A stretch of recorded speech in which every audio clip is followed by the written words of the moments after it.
Hey, what's going on, everybody? It's Kellen here from Start Your Systems. Welcome back to Flashback Friday, where today, given that it is the release week of Monster Energy Supercross 25, I wanted to flash us back to 2018 when the Monster Energy Supercross video game series officially launched in February of 2018 with Monster Energy Supercross, the official video game 1. So you're watching that here right now. We're playing a little bit of Anaheim 2 in 2017 technically, but obviously the game came out in 2018, playing as Ryan Dungey.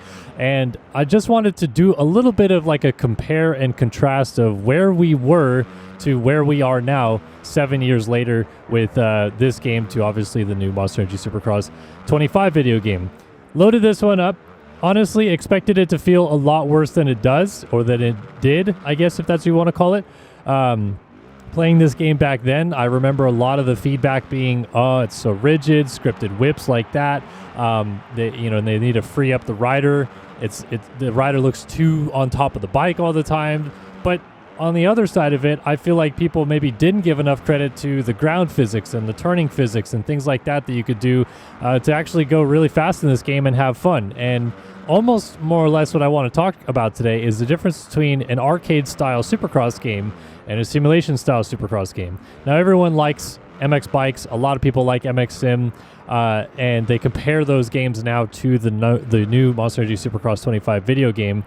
But you also have to remember that at the end of the day, they're trying to make these games for people that are, less than 10 years old even, or people that just don't play video games on a regular basis and want to pick something up and have a fun experience, but also appeal to that core audience to a degree by having a core game physics that is difficult and challenging enough to keep them entertained as well.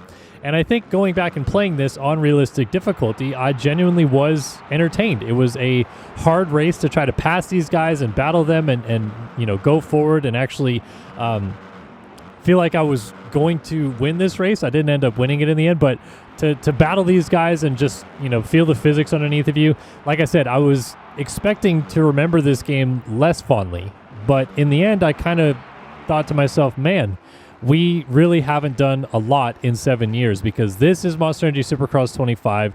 And, physically, I feel like there's not a whole lot that looks that much different to this game from Supercross 1, which is kind of sad, because if you think about it, going back 7 years, we should have had a massive swing in, upgrades basically from back then to now. Supercross 25 is built on Unreal Engine 5. Supercross 1 was built on Unreal Engine 4, so we've upgraded a game engine.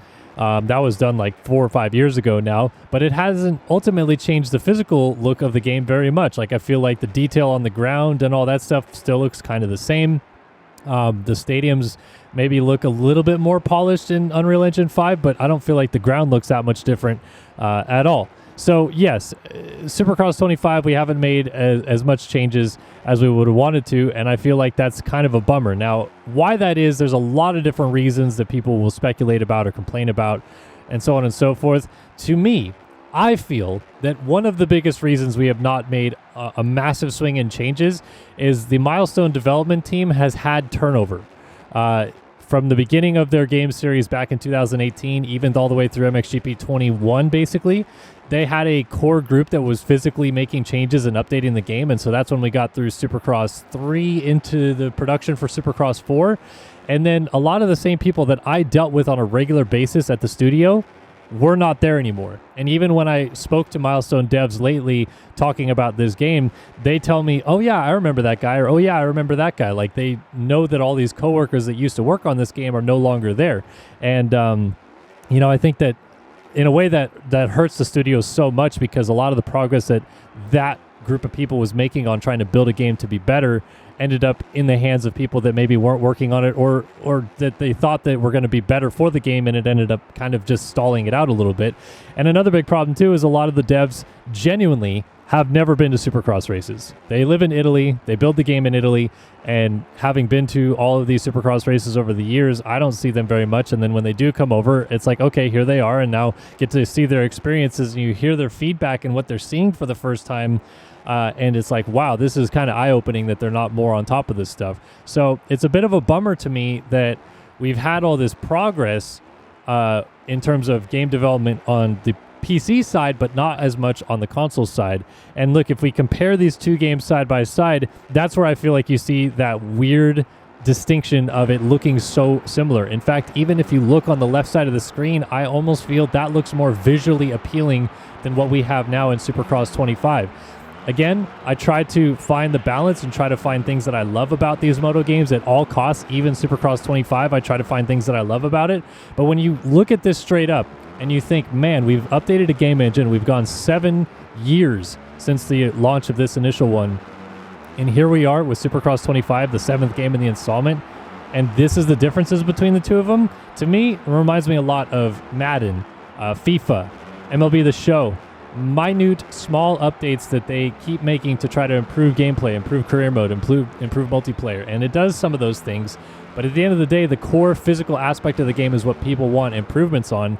And are you seeing that between these two? You guys have to let me know what you guys see, because to me, I feel like we're looking at two games that look very, very similar for 7 years apart. And also, it jumped to console too, right? We were on Xbox One and PlayStation. Well, PlayStation 5, I think, was out by the time. PlayStation 5 was definitely out by the time this game launched, I'm pretty sure. But we jumped to console and Xbox at least. Xbox Series X and S was out after this, so that's an upgrade as well. But yeah, I mean, going back and playing Supercross 1 today, I just felt a lot of things that I really didn't expect. Like I said, the last time I played a old Supercross game was actually Supercross 2 that I played in the middle of 2024, just to go back and do a comparison. But that one, nostalgia glasses, I like Supercross 2 a lot. And so to me, going back and playing that, I just immediately felt happy and comfortable and enjoyed the game again.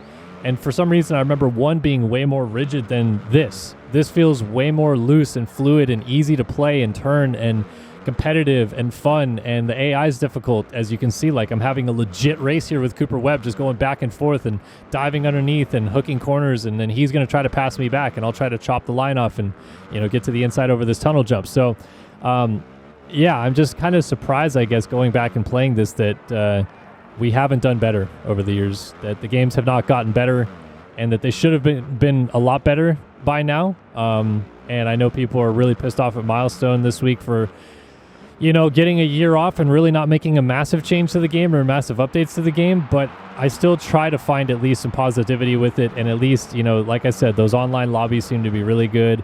The career mode seems to be better this time around. There's some things to be happy about with it. But then when you look at the physical aspect of the game, this game versus 25, it's hard not to be a little bit bummed and ask some questions for sure. So yeah, let me know what you guys think of this comparison video. It's, we're doing Flashback Friday, a bit of a crossover today instead of just a full flashback. But to think that, like I was playing as Jet Lawrence, for example, in Supercross 25, and Jet Lawrence was 14 years old in 2018 when Supercross 25 came out. 15 maybe, but he was super young, wasn't a professional athlete yet, and 7 years later he's pretty much the top guy in our sport, except he's injured right now. But like, to think that entire revolution has happened in that time frame, and this is the small leap we've made in motocross games for the Supercross game, I should say, it's kind of a bummer, man. It really is. So let me know what you guys think of this video. Sorry, it's a bit of a downer, a bit of a bummer, but at least cool to visually go back and kind of look at this and see, okay, this is where we were. This is Supercross 1, and now to play Supercross 25 in this, modern day and compare it and contrast it and see the differences and what's good or what's bad. I mean, to me, I think I would, actually enjoy playing this a little bit more, but maybe you guys still think this game sucks. I don't know. Let me know what you guys think in the comment section below, and thanks for tuning in. We'll see you guys later. If you liked that video, be sure to subscribe to the channel for much more motocross gaming content.